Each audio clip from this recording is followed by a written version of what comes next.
જ્યારે કોઈ વ્યક્તિનો સારો સમય ચાલતો હોય ત્યારે તે એવું વિચારે છે કે મારી પાસે બધું જ છે, મારે કોઈની જરૂર નથી. તેને અભિમાન આવી જાય છે અને બધા લોકો સાથે ખાલી નામના જ સંબંધ રાખે છે. પરંતુ જ્યારે તેનો ખરાબ સમય આવે છે ત્યારે તે એવું વિચારે છે કે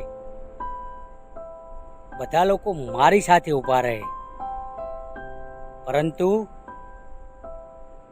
ત્યારે તેની પાસે તેની એકલતા સિવાય કોઈ જ હોતું નથી.